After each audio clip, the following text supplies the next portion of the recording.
မနေ့ရောက်လာပြီလား ဘာမနေလေနင်ငါ့ကိုရင်တော့တဲလေးလို့ခေါ်ပြီးဘာခေါ်မလဲ အားနာလို့ပါတဲလေးရတယ် ဟာအေး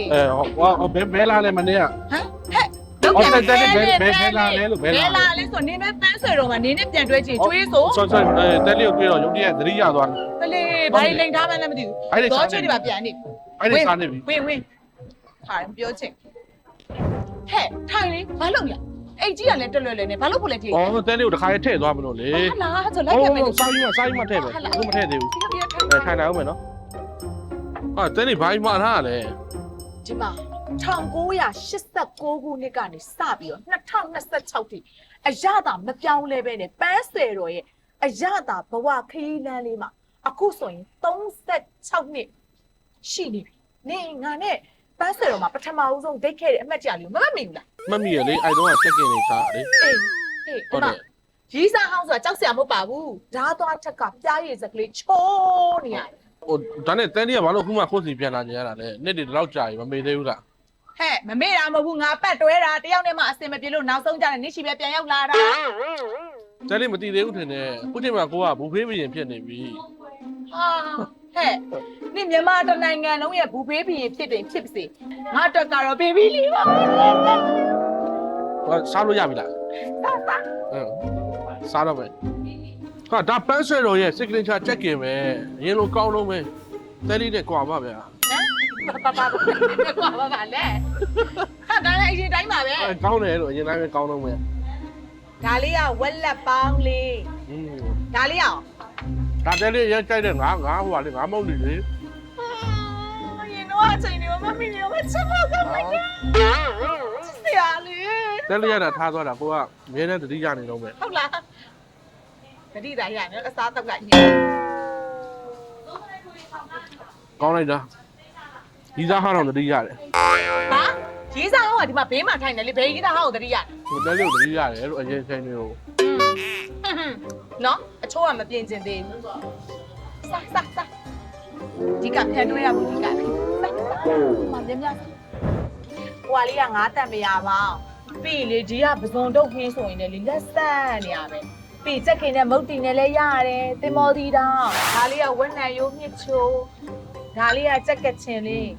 အကုန်လုံးကလေအရန်လဲကောင်းတယ်ပြီးတော့ဘေဘီအကြိုက်လေးနေဒါပေမဲ့မကောင်းတာတစ်ခုလို့ရှိရသေးတယ် ဘာလို့လဲ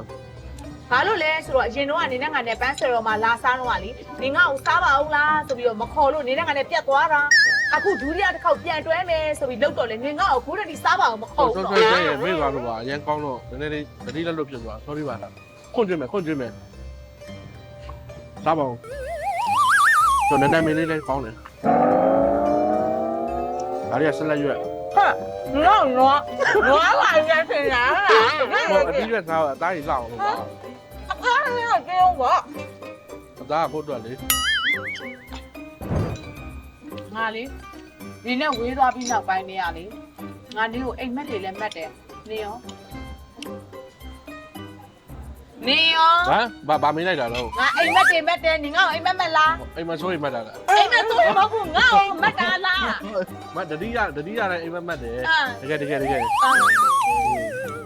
တော့လေငါလေမြို့လေ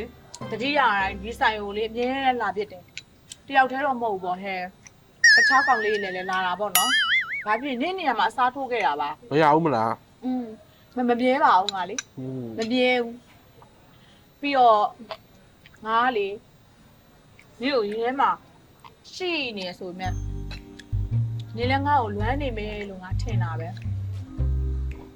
နေငါ့ကိုလွမ်းနေမို့လား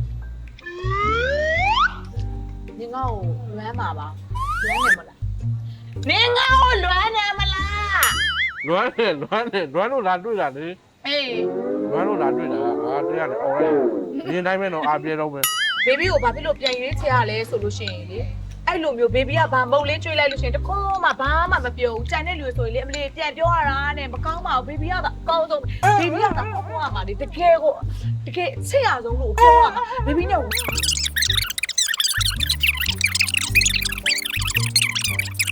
1 hour later. ဟိုပါအောင်လား ဟမ်တော်ကြီးမမတော့ဘူးတော့ဝေလောက်ဟုတ် ဟိုအဲ့ဒါဆိုရင်လေဟိုတဲလေးနဲ့ဘေဘီနဲ့ပြန်တွဲတော့မှာ နင်ပတ်စံမသိရသေးဘူးမလား ဟ နင်ရှင်းလိုက်ပါဦး မဟုတ်လေဒီတစ်ခေါက်လေဟိုဘေဘီပဲရှင်းရမှာ ငါဘေဘီအချစ်တွေကမပြောင်းလဲဘူးလေတဲလေးကပြောင်းလဲကျင်လို့လား ရှင်းလိုက်ပါမယ်ဟုတ်အရှင်းမယ်